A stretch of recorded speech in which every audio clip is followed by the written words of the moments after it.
Uma Thomas എംഎൽഎയുടെ ആരോഗ്യനിലയിൽ പുരോഗതിയുണ്ട്. Uma Thomas കണ്ണു തുറന്നു, കൈകാലുകൾ അനക്കി. മകൻ വിവേക് ഉമാ തോമസിനെ കണ്ടു. മെഡിക്കൽ ബോർഡ് രാവിലെ യോഗം ചേർന്നിരുന്നു. മെഡിക്കൽ ബുള്ളറ്റിൻ പുറത്തേക്ക് വന്നപ്പോൾ ഡോക്ടർമാർ പറഞ്ഞതും ഇത് തന്നെയാണ്. ഉമാ തോമസ് അതീവ ഗുരുതരാവസ്ഥയിലല്ല, പക്ഷേ ഇപ്പോഴും ഗുരുതരാവസ്ഥയിൽ തുടരുക തന്നെയാണ്. വെന്റിലേറ്ററിൽ തന്നെയാണ് ഇപ്പോഴും എംഎൽഎ തുടരുന്നത് എന്ന് ഡോക്ടർമാർ അറിയിച്ചിട്ടുണ്ട്.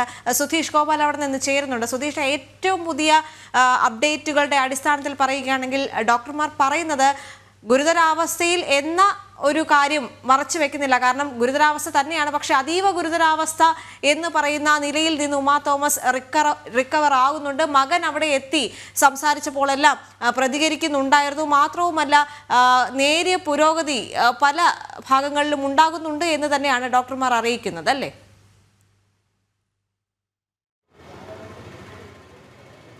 ദേവിക, അങ്ങനെ തന്നെയാണ്. ഡോക്ടർമാർ പറഞ്ഞ വാക്കിൽ നിന്ന് പറയുവാണെങ്കിൽ ആശാവഹമായ പുരോഗതിയുണ്ട് എന്നത് തന്നെയാണ് പറയുന്നത്. അത് തലച്ചോറിനായാലും ശ്വാസകോശത്തിനായാലും പുരോഗതിയുണ്ട്. തലച്ചോറിന് കാര്യമായ പുരോഗതിയുണ്ട്, ചെറുതായെങ്കിലും ശ്വാസകോശത്തിനും പുരോഗതിയുണ്ട്. ഇന്ന് ബ്രോങ്കോസ്കോപ്പി ചെയ്ത് ഈ ശ്വാസകോശത്തിൽ പോയിരിക്കുന്ന രക്തം എടുത്തു കളയാനുള്ള ഒരു തീരുമാനമായിരുന്നു നേരത്തെ. അത് കോട്ടയം മെഡിക്കൽ കോളേജിലെ ഡോക്ടർമാരുടെ കൂടി നിർദ്ദേശപ്രകാരമായിരുന്നു. എന്നാൽ ഇന്നത്തെ എക്സ്റേയിലും മറ്റും നേരിയ പുരോഗതി ശ്വാസകോശത്തിനുള്ളത് കൊണ്ട് തന്നെ അത്തരത്തിൽ ഒരു ഇതിലേക്ക് പോകണ്ട എന്ന തീരുമാനത്തിലേക്ക് ഇവർ മാറുകയായിരുന്നു.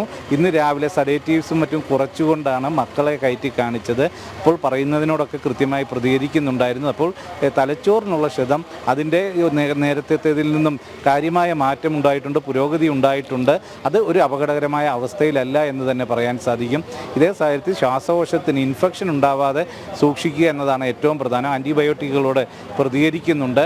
അത്തരത്തിൽ എല്ലാം കൊണ്ടും പറയുന്നുണ്ടല്ലോ, ഇപ്പോൾ ഉള്ളതിൽ ഏറ്റവും വലിയ വെല്ലുവിളി ഇൻഫെക്ഷൻ ഉണ്ടായത് തന്നെയാണ്. കാരണം ലങ്സിൽ ബ്ലഡ് കയറിയത് കൊണ്ട് തന്നെ അവിടെ നിന്നും ഇൻഫെക്ഷൻ ഉണ്ടായ ഒരു സാഹചര്യമുണ്ട്. പക്ഷേ അതിൽ നിന്ന് കയറാനായുള്ള ആന്റിബയോട്ടിക് ട്രീറ്റ്മെന്റുകൾ നടക്കുകയാണ് എന്നുകൂടി ഡോക്ടർമാർ സൂചിപ്പിക്കുന്നുണ്ടല്ലേ?